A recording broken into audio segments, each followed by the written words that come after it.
السلام عليكم ورحمة الله وبركاته.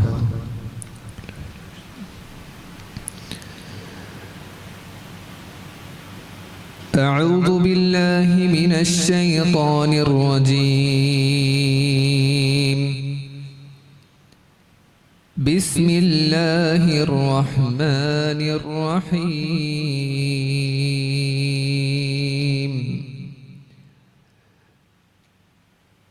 ولله جنود السماوات والأرض وكان الله عزيزا حكيما.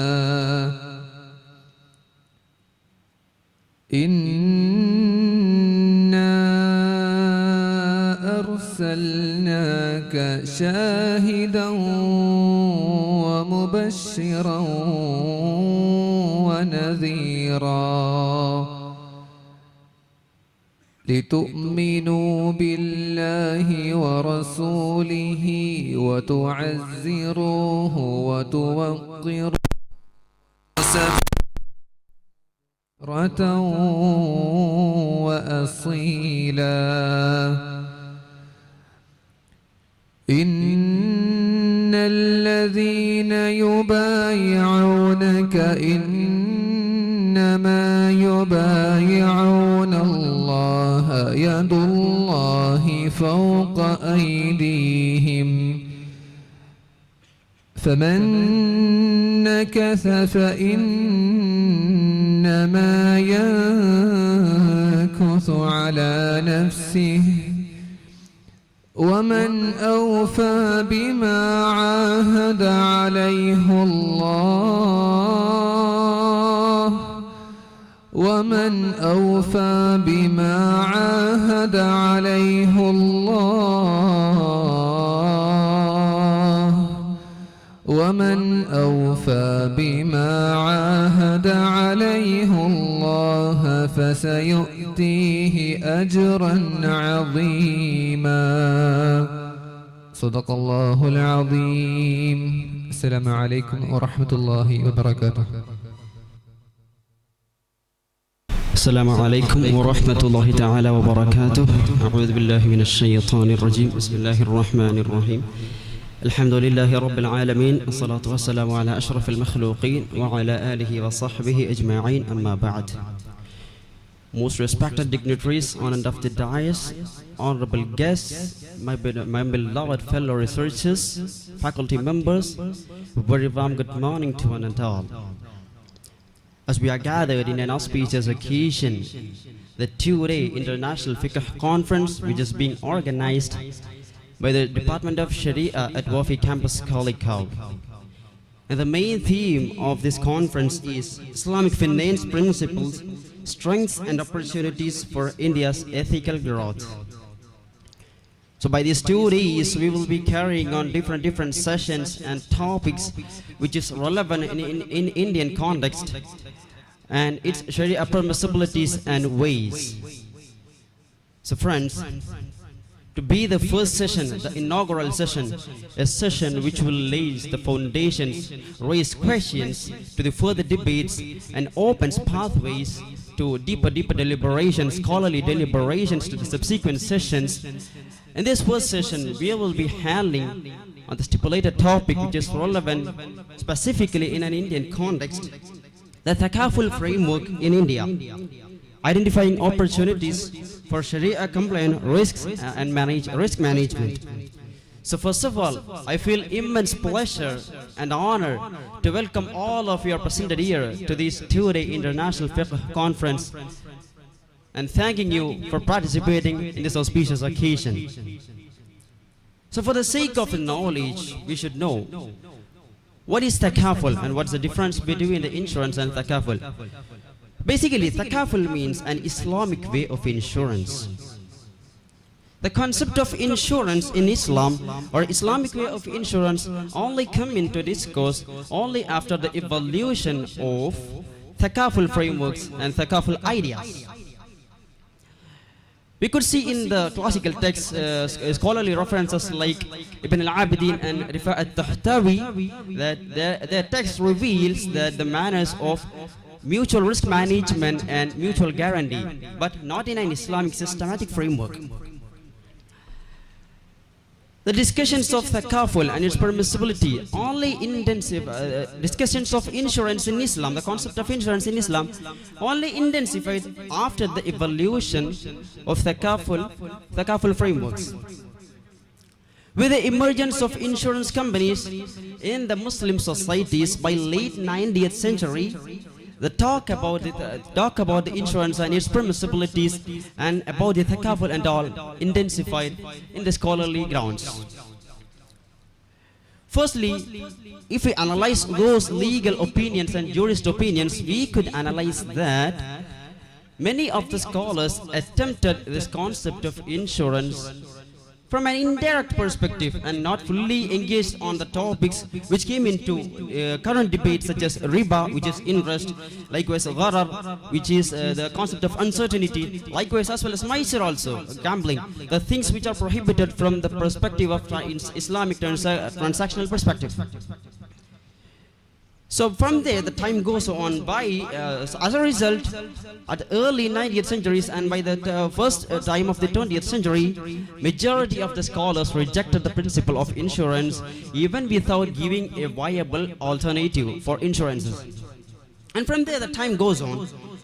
And by the mid-20th century, particularly from 1960s and onwards, the scholarly attempts had a major shift from there, which led to a clear classification of insurances such as commercial insurance, corporational insurance, cooperative insurance, and mutual insurance.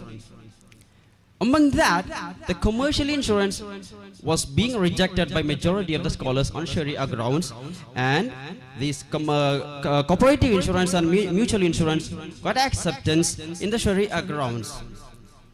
From there, the thakaful framework came. And particularly in the late 20th century, particularly in after 1990s and all, there had a major shift in this attempt also, where the scholarly attempts shift from its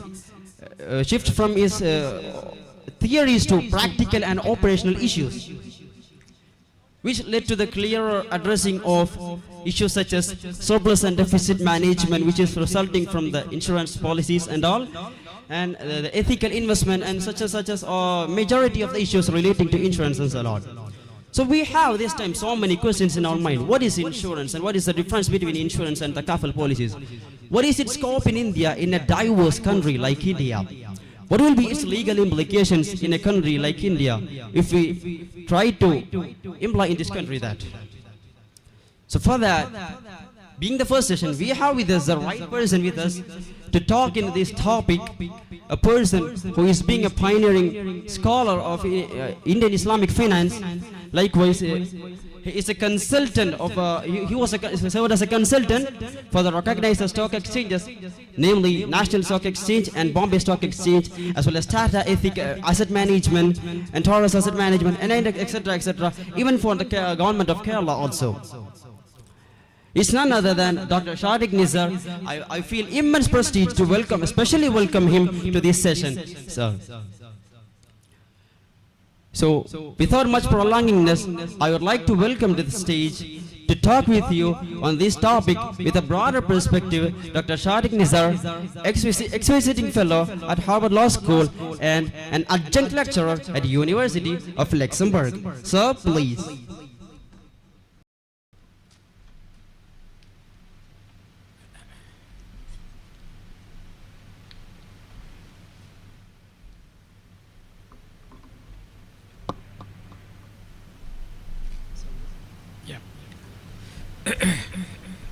बिस्मिल्लाहिर्रहमानिर्रहीम rabbi इश्रह ली सदरी व यस्सिर ली अमरी वहलुल उक़दतम मिन लिसानी यफ़क़हू क़ौली rabbi ज़िदनी इल्मा. Respected organizers of this International Islamic Fiqh Conference,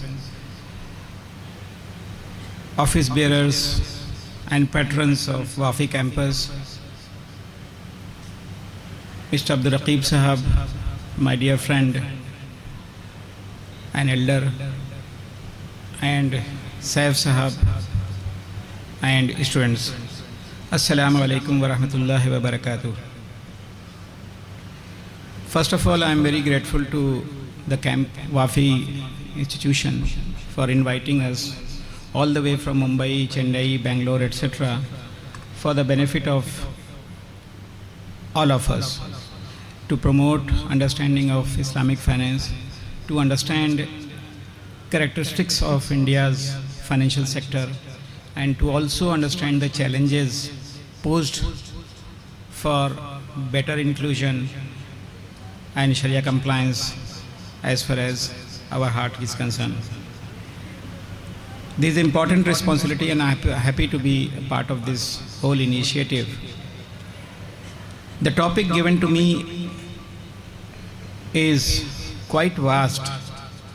It gives me a chance to talk about Takaful framework in Indian legal framework, and also it makes us deliberate on the risk management perspective. So it is covering quite a lot, right from understanding of risk to Sharia compliance to Takaful operations and the Indian scenario. So quite a vast topic. I have got two presentations, one purely from risk management perspective, and I think that for students it is important that we first understand the risk and how the risks are managed, and then being a student and of Sharia and having a lot of scholars here in the campus, it will not be much difficult for you to get into the Sharia aspects of it. So my priority is to talk more from risk management perspective, how the risk from the mainstream and conventional perspective is managed, and what is Sharia position as far as management of risk is concerned. That is my first priority, looking at your career prospects. Given the opportunity, I will also be very happy to talk about various models of Islamic insurance and Takaful. There is another presentation, if my time allows me, I will be very happy to talk about that as well. Other than this, we will also try to touch upon some of the Indian scenario, what is happening in India, what is possible. And I will encourage you all to kindly make note and ask questions, because that will be the best purpose for your gathering here and for our coming. It is possible that due to paucity of time, I may not be in position to talk about entire thing that I have planned for, and therefore the best thing would be for you to ask questions so that whatever is not covered is also addressed and your queries are satisfied. So I will recommend that you make a note and please ask questions whenever you feel like, or maybe we can have time for question answers, dedicated question answer after my presentation is done. So with this brief introduction, I will start with my presentation. Okay. Can I walk here? Because I want to see here also.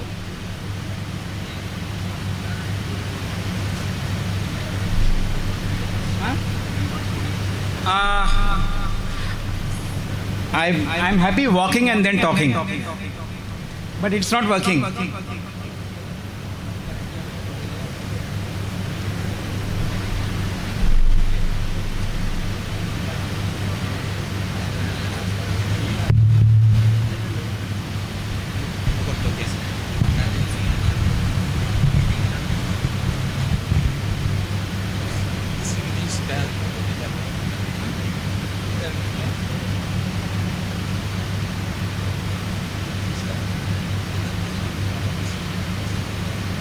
This one?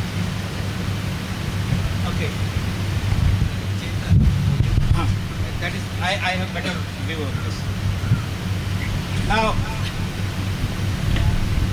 right from, yeah, yes, we can keep it here.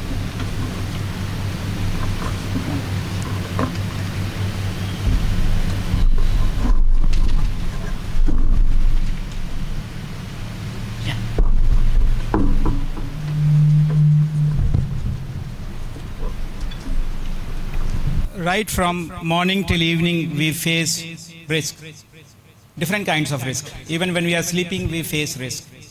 Now, what is risk?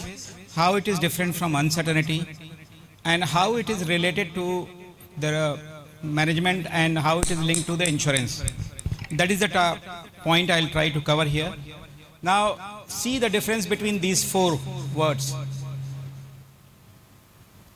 and try to imagine your understanding with these four words: hazard, peril, risk, and losses. Now, it looks very close to each other, but basically insurance is nothing but a defense against the risk of loss due to operation of peril necessitated by hazardous situation. I will give example. Waterlogging is a hazard. Possibility of mosquitoes there is a peril.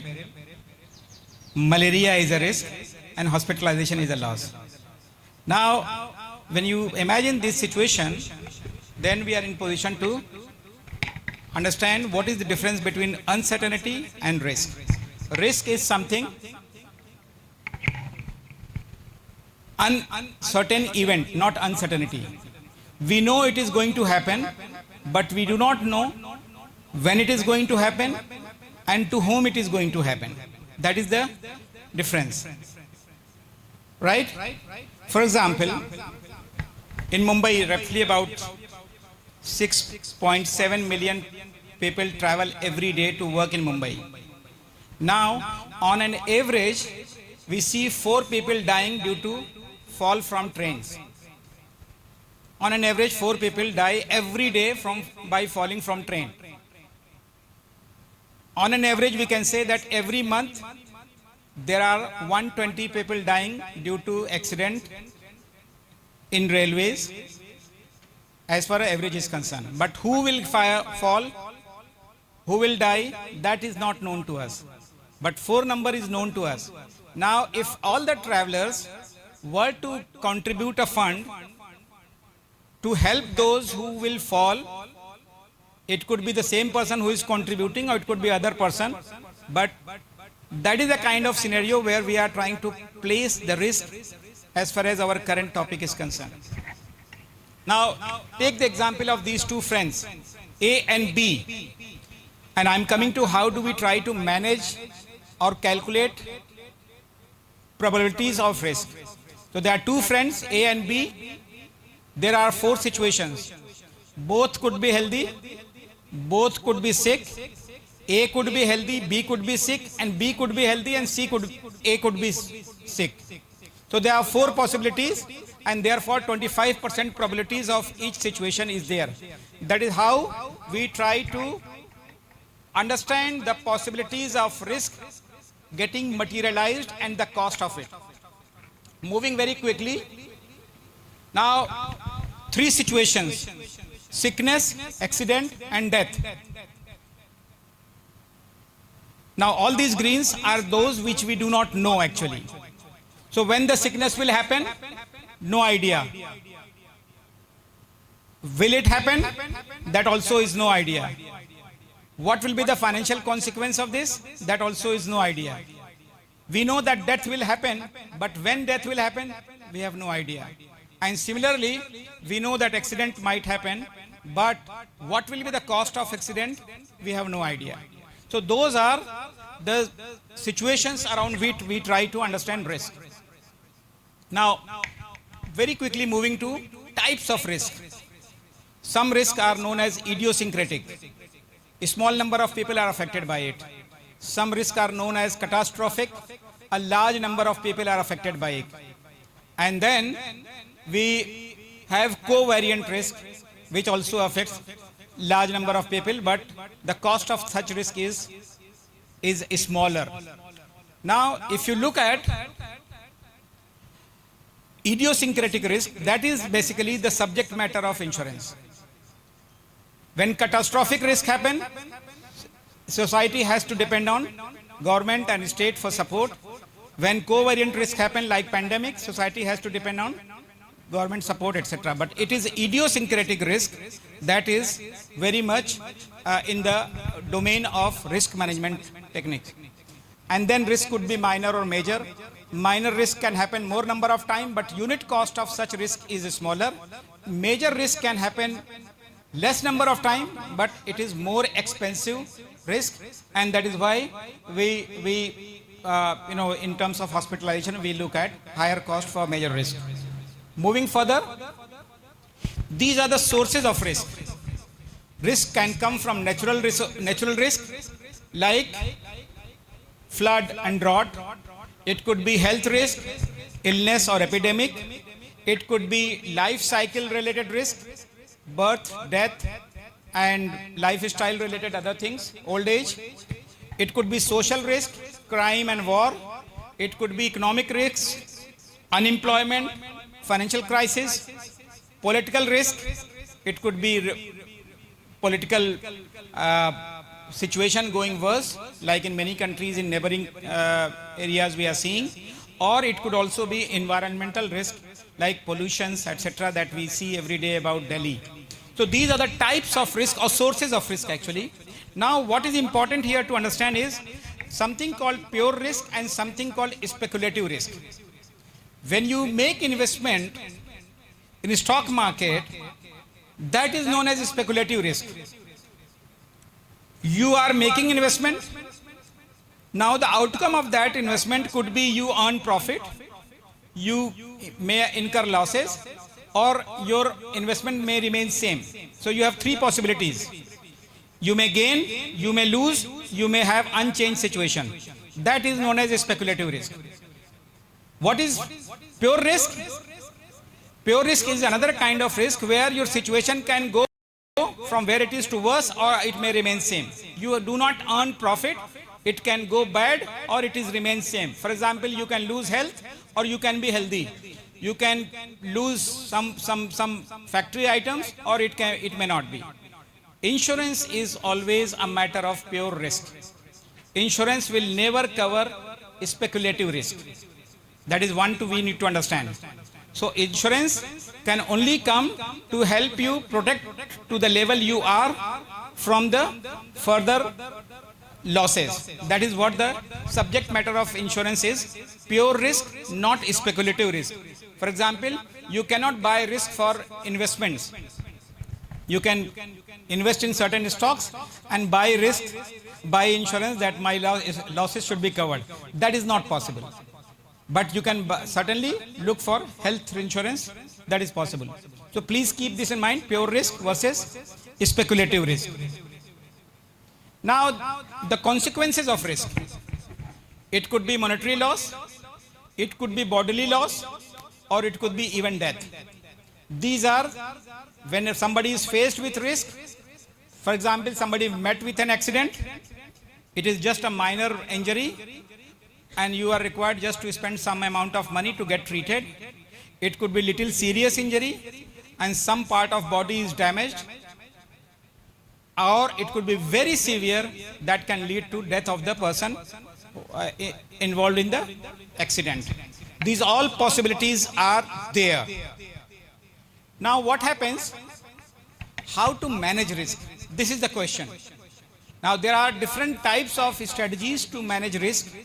One is known as ex ante risk management and other is known as ex post risk management. The moment from where the risk has happened, any attempt to manage the risk after that event is known as ex post, or any attempt to manage the risk before the risk has happened, occurred is known as ex ante risk management strategy. Now when we look at in the middle, you see the risk is here. Risk happens here. Any attempt to manage risk beyond this is ex post. Any attempt to manage risk before this risk happens is ex ante. Insurance is always about making planning before actual risk happens to manage it. Now what is the advantage? There are many advantages. When we try to understand, estimate and make provision for risk before the risk actually comes, is known as ex ante. Now there could be different strategies within ex ante also. It could be prevention, it could be precaution, it could be mitigation. Prevention means you know that something is harmful and you are making prevention or you are trying to manage that risk. For example, vaccination. COVID may come, vaccination was taken and therefore it has reduced. There is no guarantee that COVID will not happen to the person who has taken vaccine, but it is a kind of preventive measure to mitigate the risk, to handle the risk, to cover the risk. Something called precaution. Here the attempt is to reduce the impact of the risk. If something happens, impact should be less. For example, you wear helmets. Now you can't stop driving. The best way to prevent the risk is you don't drive, but that is not possible. You will drive your vehicle because it is important and you are required to reach earlier and you are required to travel fast and conveniently. So you cannot stop driving. Therefore, what you can best do is that you try to have a precaution to put helmet so that if the risk happens, if the accident happens, the impact is minimum, especially on the critical body part. That is prevention. God forbid if accident has still happened, try to mitigate the financial impact of it is the mitigation. So right from prevention, precaution to mitigation. This is the subject matter of insurance. Insurance aims to reduce the impact of your risk on yourself. How it does? It aims to distribute the risk on so many people who are facing similar risk. That is what it happens. Now, after the risk has happened, people try to cope up. Some will work harder, somebody else will collect money for them, etc., etc. Most of the time, community or Muslim community is involved in risk mitigating here. Something has happened, then we try to work out to support that person who is impacted. But by this time, it is already late. It is too late, it causes anxiety, it causes more financial harm, and it brings a lot of uncertainty, additional uncertainty to the people who are suffering. Most of the advanced societies, they manage risk before actually it happens, and therefore they are more certain, they are more confident, and they are able to manage situation better. Now, moving further,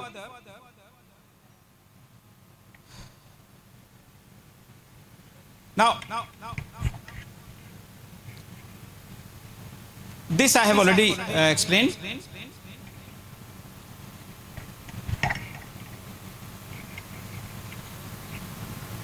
Yeah.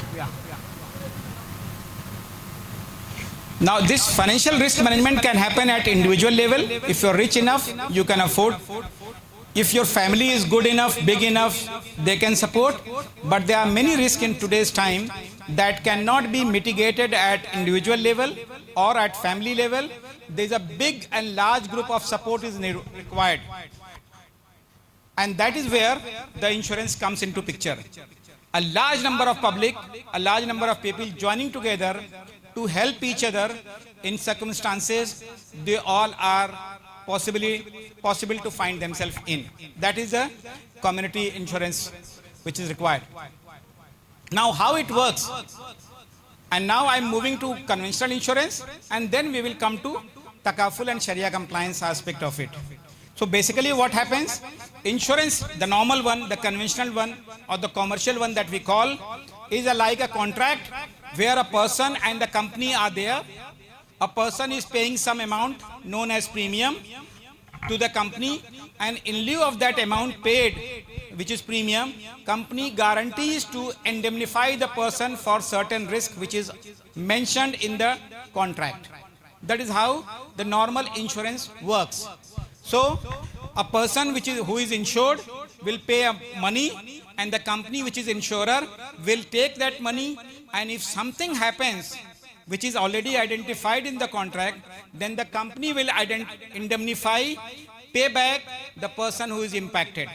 That is how insurance actually works. Now,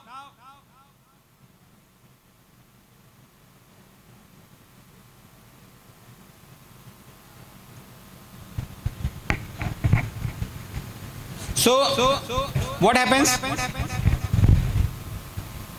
How insurance company works? So insurance company will not deal with only one person. They will deal with hundreds, thousands, millions of people. So all these people who are there, part of a pool which is there, all the people who have paid money, that money will be here. Now, thousands of people have paid, only few will suffer. So company will pay from this and keep the remaining as profit for itself. That is how commercial insurance works. So lot of people will be part of mainstream insurance. They will pay money. Not all the people will come to claim at the same time. Not all the people who are traveling on the road will meet with accident at the same time. Somebody will meet with accident today, somebody will tomorrow, somebody will day after, and so on and so forth. So insurance company which has collected money from all the people will keep paying to people who suffer. And since not all of the people will suffer at the same time, the company will be in position to make payment to each and everyone, because they will come one after another. That is how it works. Now, there is something called principles of insurance. Color is not good here to be able to let you see that. But these are the laws related to insurance contract for fair and equitable management of insurance as a business. Now here, since most of you are students, I can take a minute or two to explain this. First of principle of insurance is insurable interest. The entire objective of this whole effort is to make sure that insurance business is transparent, it is equitable, and it is fair to each one involved. Now the first principle is principle of insurable interest. You cannot take insurance of something that you have no relation if losses happen to. For example, you can take insurance of only those areas, those things where if something happens, you will be the loser. That is possible. If you are not going to be impacted, you cannot take insurance. This is known as principle of insurable interest. For example, you can take insurance of your house, but you cannot take insurance of your neighbor's house. Because if your neighbor loses his house, you are not going to be impacted. So there has to be some element of risk to you, only then you are allowed to take insurance, otherwise not. That is known as principle of insurable interest. The second principle is known as principle of good faith. Since insurance involves payment of money as a compensation, it requires that all the parties involved, mostly the person who is seeking insurance and the entity that is providing insurance, it is required upon them to disclose all relevant information prior, in advance, so that there is no hidden element involved in the contract. In Sharia also we know it is gharar, right? So if a person is hiding his illness and buying health insurance, not disclosing that person is a smoker or person is having some kind of illness, that will be violation of principle of good faith. That is what I mean when I say principle of good faith. Principle of proximate cause is also there. That means a person can die in a situation there where multiple causes are there. But what is the most important and nearest will be determined whether the person is going to be paid or not. For example, a person met with an accident, was admitted to a hospital, and finally died of cardiac arrest. Now, cardiac arrest was not insurable at that point in time, but accident was not was the reason for the death. And many times you might wonder why insurance companies deny claim payment. So these are the reason when people do not read insurance contract, they make a mistake of not getting covered adequately. So principle of proximate cause is also important. Principle of indemnity is also there. This means that insurance company will pay to the extent of losses suffered. You cannot profit from insurance. You cannot profit from situation of insurance. So what it means actually is that you have got, let's say, 5 lakh rupees car, and car met with an accident, and that accident is to the extent of 100,000, that means 1 lakh, the insurance company will pay only 1 lakh rupees. The idea behind insurance is to bring you back to the same situation where you were before this incident or before this risk happened. It is not to let you earn profit. If the losses were 100,000, you cannot be paid 150,000 because 50,000 is supposed to be a profit and you are earning profit from insurance. That is not allowed. So the principle of indemnity ensures that you get only to the extent of losses suffered, not beyond that. Bringing you back to the original position is the aim of the insurance, not making you earn profit out of insurance situation. You remember pure risk and speculative risk that I spoke about in the beginning. Now, principle of contribution is the second last point. Contribution means that insurance company,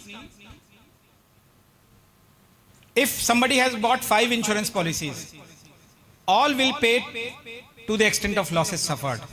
All companies will contribute to the same extent, not beyond that. If somebody has bought more than 1 policy, both the insurer will pay only to the extent of the losses suffered. You cannot have 2 policy covered for 1 losses. That is not possible. Again, it is to ensure fairness and transparency. And the final is principle of subrogation. This means that once an insurance company has paid to you, it can now come into your shoes and claim from other parties if that is possible. I will give example. Example is that insurance, your car met with an accident, you got paid by insurance company. Now somebody third party who caused this accident to your car, now insurance company can file claim against that and claim money from that person. That is principle of subrogation. That means recovering money from third party once the insurance company has paid to the person injured in the accident. This now, what is the function? Finally, insurance brings, number 1, certainty, especially for businesses. If your item that you are let us say you are an exporter and you have exported an item to America. It is a far journey, it will take a month to reach. Now, if something happens between, item has left from your place and it is yet to reach the place of the buyer, if insurance is not there, by law it should not be allowed. But even if it is supposed for a moment that it is allowed, you will be uncertain. What happens if the item gets lost in between?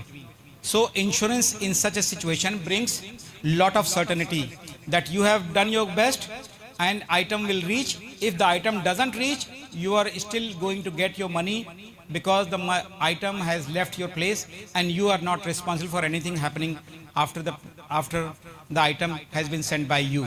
So that is kind of, it provides protection, right? You have spent money to produce something, to export something. You have spent money on raw material, production, labor, etc. And if insurance is not there and other party has not received what you have sent, then they are also not liable to pay and you will not get that. So unless insurance is there, you will not get that money. So it brings production. It of course prevents losses and it shares risk.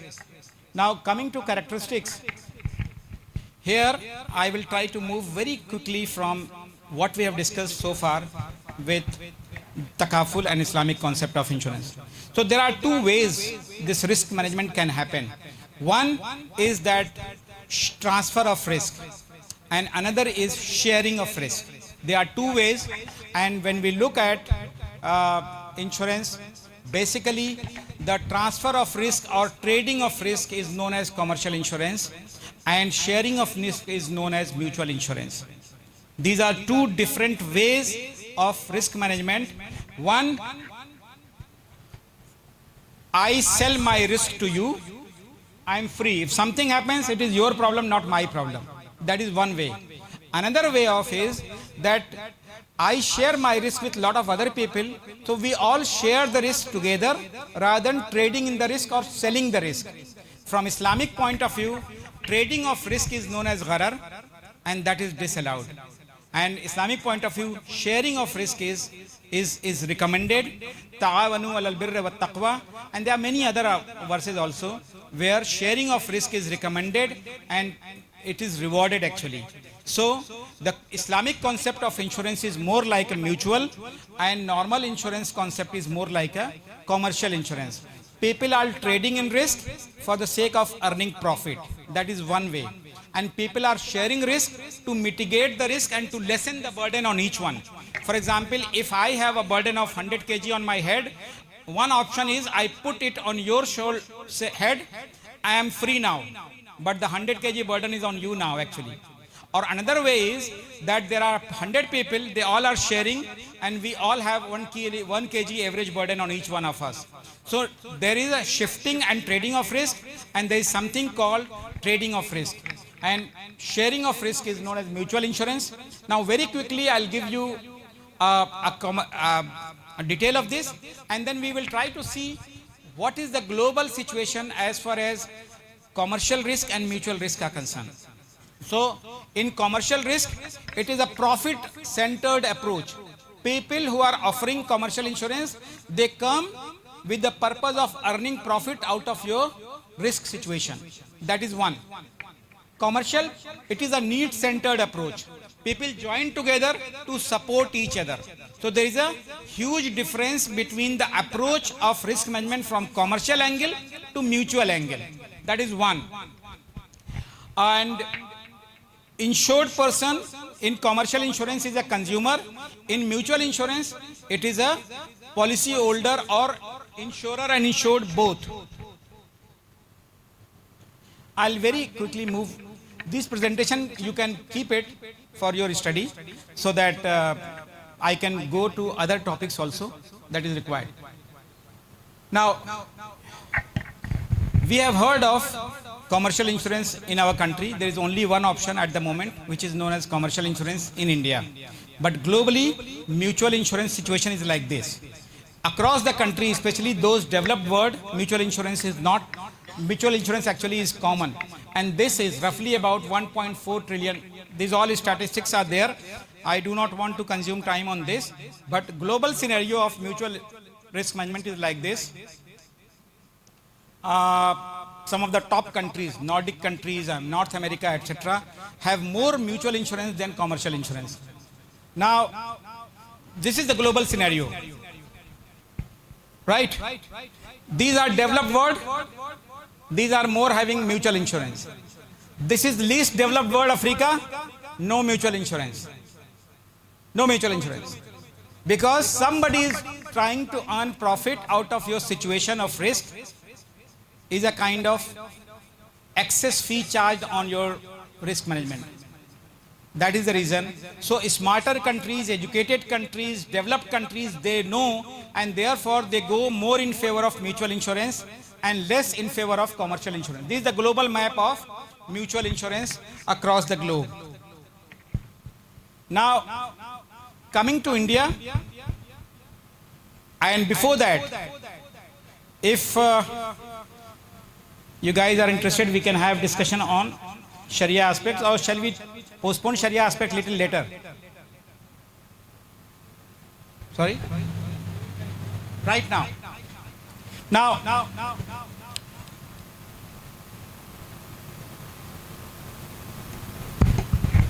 what are the possible Sharia objection against insurance? Anybody will tell?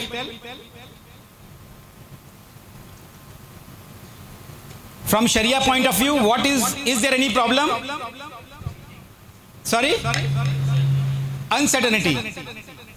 But I started saying that insurance is not handling uncertainty. 10 minutes, right? Okay, I'll be done. So, we are handling risk, not uncertainty. Right? Anyone else? Interest, yes. What else? Cheating. Okay, cheating can happen in any business. Cheating is very pervasive.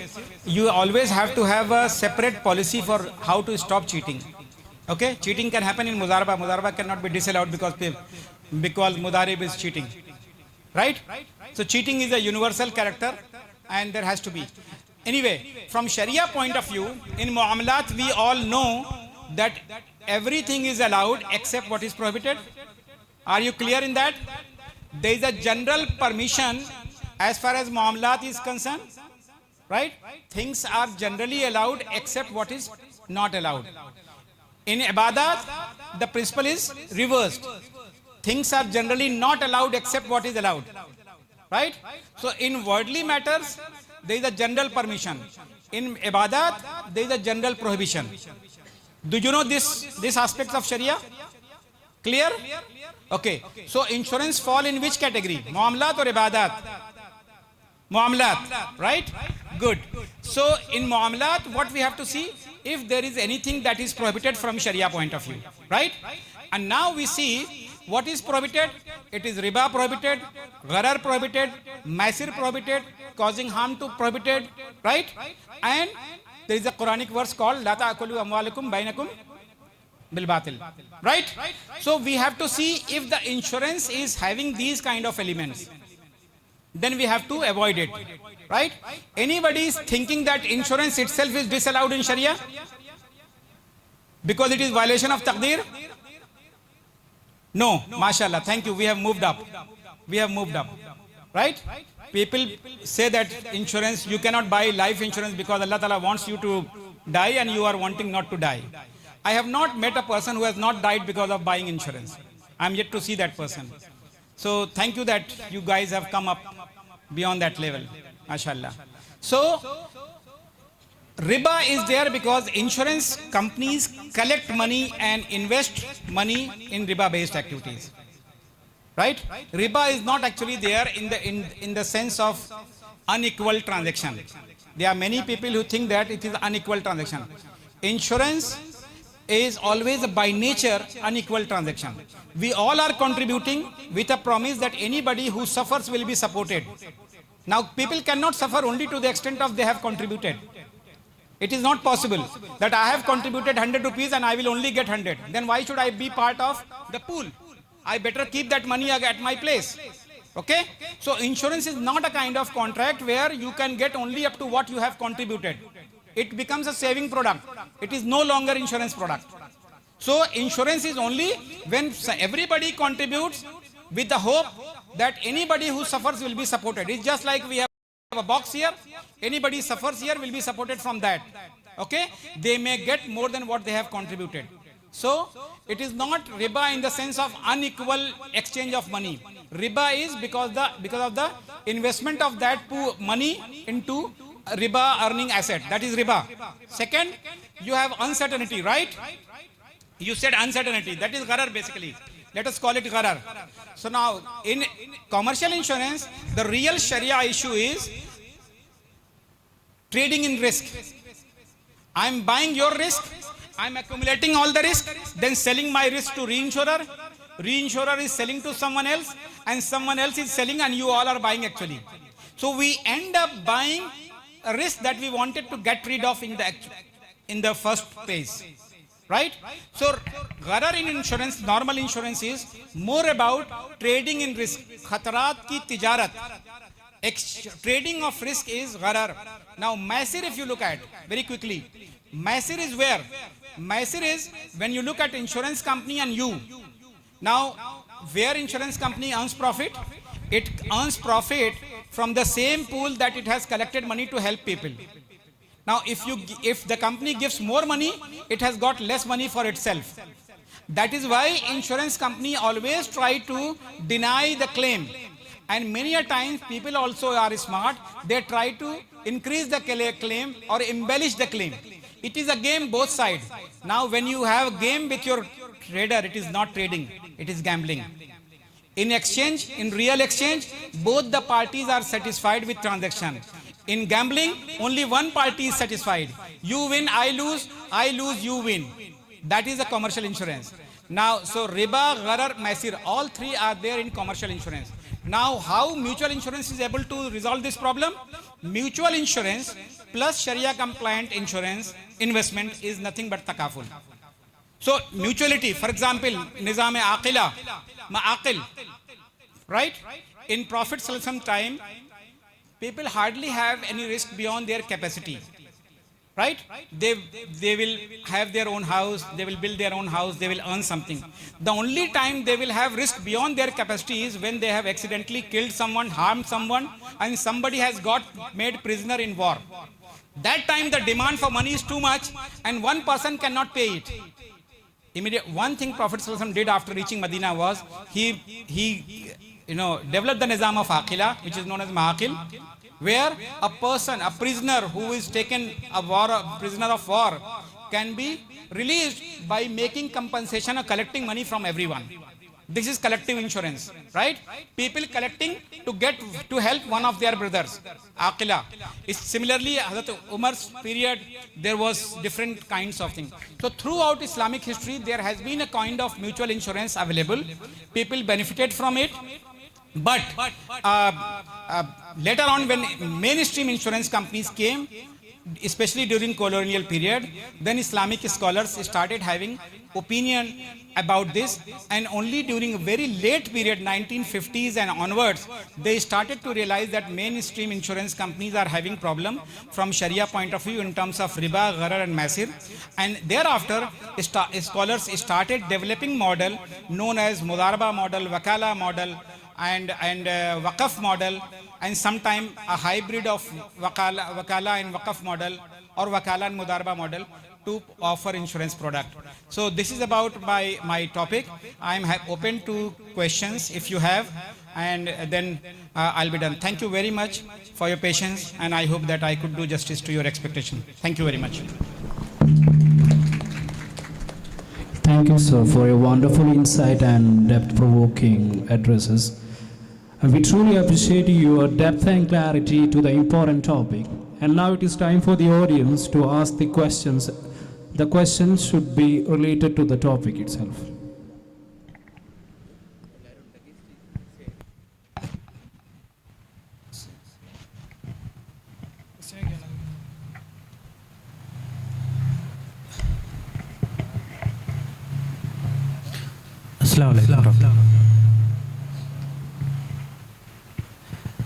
So we thank you for the presentation. It was wonderful. I have a small doubt regarding the takaful situation in India, regarding the legal restrictions and framework that we have right now. As you said, there is no kind of mutual insurance situation going on in India as of now. And why there are a lot of institutions or entities or organizations who has enough fund to start a takaful kind of pool in India, and why we are not starting it yet, and what is the possibility, or if there is any restriction regarding from the government side, what are the possibilities, or what are the incentives that we can try to canvass the government, or make a change in the legal framework. So I would like to know about the legal frameworks and restrictions in short. Thank you very much. It's a very good question. So the concept of mutual insurance was there in India legally right from independence till 2015. And only in 2015, the government removed the mention of mutual insurance, and after that, legally only commercial insurance is possible in our country. Otherwise, throughout India's history of insurance, mutual insurance was possible. So that is one. Now, from Sharia point of view, if you look at, there are three types of insurance: commercial insurance, social insurance, and mutual insurance. Now, I can give example. Social insurance is the insurance that is provided by government to poorer people. And these are here. All the people who are eligible for government supported insurance is the base. They are eligible because they are poor enough. All the people who are able to afford their own private insurance, they are here. In between, a huge number of India's population, roughly about 70% of India's population, which is in this area, that is known as missing middle, and they are neither rich enough to buy their own insurance, nor poor enough to get government-supported insurance. This is the problem of India's insurance sector. Abdul Raqib Sahab will share his thoughts on that, but in 2015, he took us to Parliament to discuss about that. Unfortunately, the government did not allow, and as of now, mutual insurance cannot be practiced in India. Now, we experimented without this, tried to have mutual insurance in Mumbai. We reached up to 350,000 people. This is the case study. Because of time shortage, I could not go into this detail. We tried to have that in mutual insurance study. This one, my own experience of insurance that we tried, we reached about 350,000 people. But surviving insurance beyond this is too much, because it needs huge capital. Without huge capital, you cannot have big insurance operations supported, because more number of people, big the amount of money that you will be required to pay. And more importantly, if you are big and without regulated, then there could be a fall, and it could be a loss to the identity also, and the prestige of Islamic insurance also would have been at stake. So therefore, we tried getting regulated, but when we were not successful, we wound it up, and now the insurance, that trial which reached up to 350,000 could not be pursued because of lack of regulation, lack of government support for this. Now, if people want in Kerala, I can share my example, you can have some sort of cooperative insurance for members, but that will only be a smaller level. But you can have something started, develop your own experience, and based on that, you can in future, inshallah, you can be a part of company, because sooner or later government has to allow this insurance. It is not possible, not because of pressure or from the community, but this is a huge missing middle, is a huge problem for India's insurance sector. And they cannot be put on government supported fund, because government doesn't have money, and they cannot afford the private insurance, which is a commercial insurance. So hopefully in future that things will be permitted, or it will be allowed sooner or later, but community is not ready at the moment. Most of the people that I talked about, 350,000, about 70% were non-Muslims having this kind of scheme. It is very difficult to have Muslims in the financial sector as of now. It is very difficult because of many reasons. I do not have time to go into that. But yes, Muslims in finance is a huge issue at the moment. Yes, please. Walaikum salam. It's not a question actually. Please. It's actually a comment for your presentation. Jazakallah for your insightful presentation. My comment is about the verification or the differentiating the insurance into ibadat or muamalat, and we have come up in our institution, Darul Huda Islamic University. Our department have finalized. It's not a thing to. It's a thing to put into discussion actually. So we think that the insurance is actually irfaq.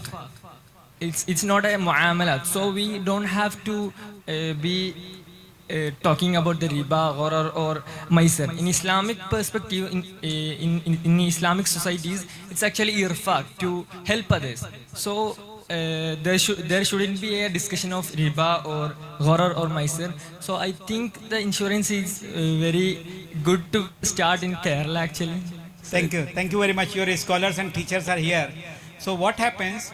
A person, any individual has got two relationships. One, the relationship with his creator, and other, the relationship with fellow human being and society and the world, etc. So from fiqhi point of view, the relationship between creator and the creation, human being and God, is known as ibadat. Whatever I do for my God, to my God, to discharge my responsibility. So my relationship with my creator and Allah is, from fiqhi term, is identified as ibadat. So whether it is riba, roza, namaz, hajj, zakat, etc., etc. And any other thing that is not related to God but society, whether it is charitable or not, whether it is business, whether it is charity, whether it is my relationship, everything is coming broadly under the purview of fiqhul muamalat. So that is why I said muamalat. But it is good that you brought another perspective. Anything that we do in society, the prohibition of haram will still be applicable on us. Being Muslim, we are not azad. We are not so free that we can do anything that we like in the name of goodness. Goodness also has qualification, right? Robin Hood concept is not allowed in Sharia. Thank you.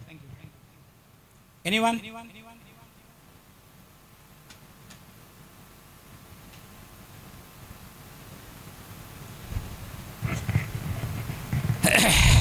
Assalamu alaikum. Thank you, sir, for your wonderful presentation. My question is regarding trading of risk and sharing of risk. Right? So you're talking about insurance, and there are generally we take insurance for our car, insurance for our health and life. So you're putting all together and thanking God, we all are agreeing that insurance is okay. I think there should be some differentiation. And when it comes to insuring our car or our travel and all, there is no point of Islamic insurance or sharing of risk. There is no option at all.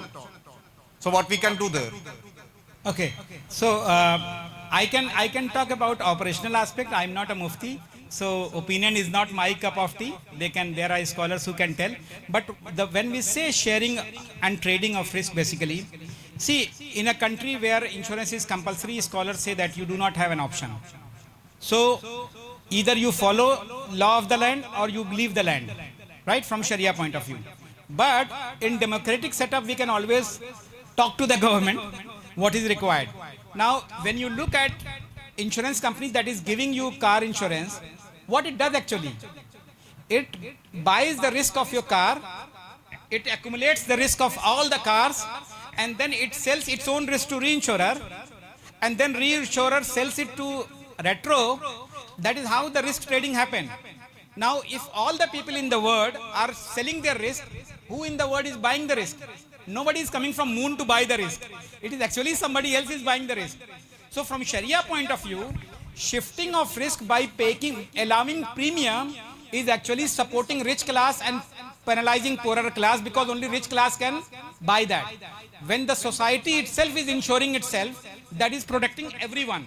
When the rich are the people who have resources, they are able to protect themselves. The final cost will be borne by the poorer people.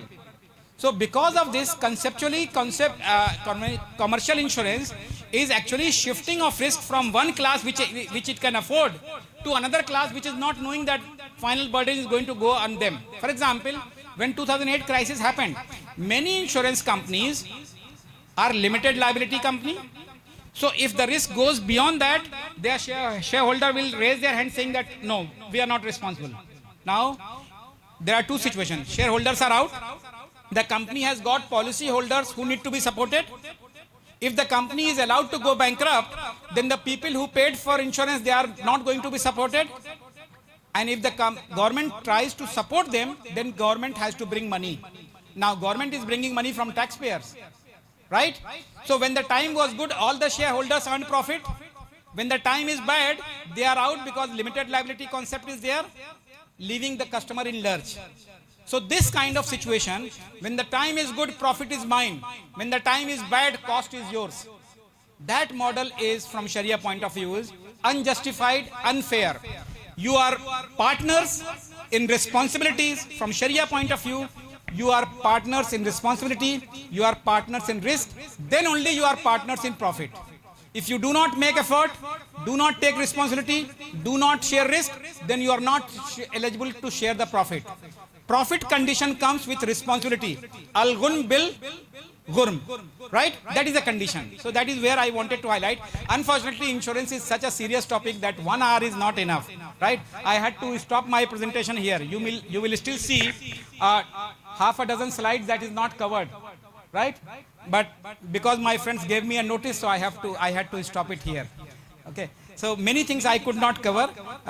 Hopefully, this all is my personal experience of insurance. These all are people actually.